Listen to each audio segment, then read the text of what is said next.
പപ്പായ കഴിച്ചാൽ അബോർഷൻ ഉണ്ടാവും. ഈ ഷുഗറിൻ്റെ ഗുളിക കഴിച്ചാൽ കിഡ്നിക്ക് കേടാണോ? അയ്യോ, ഇതുപോലെ ഞാൻ മാത്രമല്ല, ഈ ലോകത്തെ എല്ലാ ഡോക്ടർമാരും സ്ഥിരമായി കേൾക്കുന്ന കുറേ ചോദ്യങ്ങളുണ്ട്. ആ ചോദ്യങ്ങളുടെ എല്ലാം ആകെ മൊത്തം ടോട്ടലായിട്ടുള്ള ഉത്തരം എന്താണെന്ന് നമുക്കിന്ന് നോക്കാം.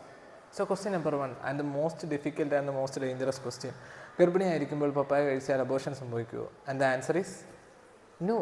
എന്ന് പറഞ്ഞാൽ പപ്പായക്കകത്ത് കുഞ്ഞിനോ അമ്മയ്ക്കോ പ്രശ്നം ഉണ്ടാക്കാൻ പറ്റുന്ന യാതൊരു സാധനം ഉള്ളതായിട്ട് ശാസ്ത്രീയമായ യാതൊരു തെളിവുമില്ല. സോ അതുകൊണ്ട് നിങ്ങളൊരു ഗർഭിണിയാണെങ്കിൽ, നിങ്ങളൊരു അമ്മയാണെങ്കിൽ, നിങ്ങൾ അമ്മായിയമ്മയാണെങ്കിൽ ഇത് പൂർണ്ണമായി മനസ്സിലാക്കിയിരിക്കുക.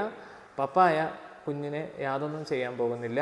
അടുത്തത് നമുക്കിടയിലെ ഷുഗർ പേഷ്യൻസിന് ഏറ്റവും കൂടുതൽ വരുന്നൊരു സംശയമാണ്, അതെ, ഈ ഷുഗറിൻ്റെ മരുന്ന് കഴിച്ചാൽ സാറേ കിഡ്നി അടിച്ചു പോകുമോ? And the answer is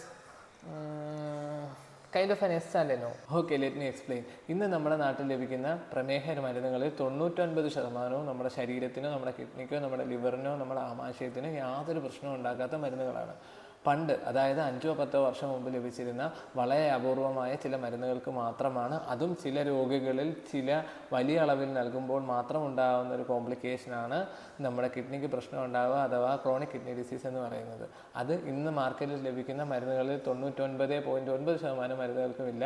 so നിങ്ങളുടെ ഫിസിഷ്യൻ പറയുന്നുണ്ടെങ്കിൽ, നിങ്ങൾക്ക് അത്ര ഷുഗർ ഉണ്ടെങ്കിൽ ധൈര്യമായി ആ ഡോക്ടറെ വിശ്വസിച്ച് ആ മരുന്ന് കഴിക്കുന്നത് കൊണ്ട് നിങ്ങൾക്ക് യാതൊരു പ്രശ്നവും ഉണ്ടാകുന്നതല്ല. അടുത്ത ചോദ്യം നിങ്ങളുടെ എല്ലാവരുടെയും മനസ്സിലുള്ളതായിരിക്കും, ഈ കാൽസ്യം ഗുളിക കഴിച്ചാൽ കിഡ്നി സ്റ്റോൺ ഉണ്ടാവും ഡോക്ടറെ? ആൻഡ് ദി ആൻസർ ഈസ് കറക്റ്റായിട്ട് കഴിച്ചാൽ കുഴപ്പമില്ല. നമ്മൾ കഴിക്കുന്ന ഭക്ഷണത്തിൽ 2 ടൈപ്പ് കാൽസ്യമുള്ള, കാൽസ്യം ഓക്സലേറ്റും കാൽസ്യം സിട്രേറ്റും. നമ്മൾ ഈ കിഡ്നി സ്റ്റോൺ എന്ന് പറയുന്ന സാധനം ഉണ്ടല്ലോ, അത് ശരിക്കും കാൽസ്യം ഓക്സലേറ്റ് എന്ന് പറയുന്ന സാധനമാണ്. സോ നമ്മുടെ കിഡ്നി സ്റ്റോൺ ഇല്ലാതിരിക്കണമെങ്കിൽ കാൽസ്യം മാത്രം കഴിക്കാതിരുന്നാൽ പോലെ കാൽസ്യം ഓക്സലേറ്റ് കഴിക്കാതിരിക്കുക. അതേസമയം കാൽസ്യം സിട്രേറ്റ് കഴിക്കുന്നത് കൊണ്ട് വലിയ കിഡ്നി സ്റ്റോണിൻ്റെ പ്രശ്നങ്ങൾ ഉണ്ടാവില്ല എന്നാണ് ലേറ്റസ്റ്റ് സ്റ്റഡീസ് പറയുന്നത്.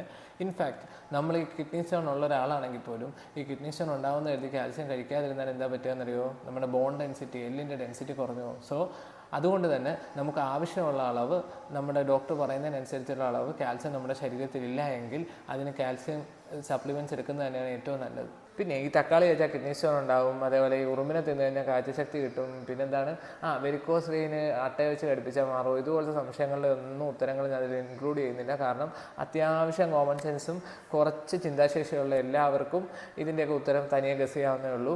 എന്നിട്ടും നിങ്ങൾക്ക് എന്തെങ്കിലും സംശയങ്ങൾ ബാക്കിയുണ്ടെങ്കിൽ ഇതിനെക്കുറിച്ച് ഞാൻ കമൻറ്റ് ബോക്സിൽ മെൻഷൻ ചെയ്തേക്കാം.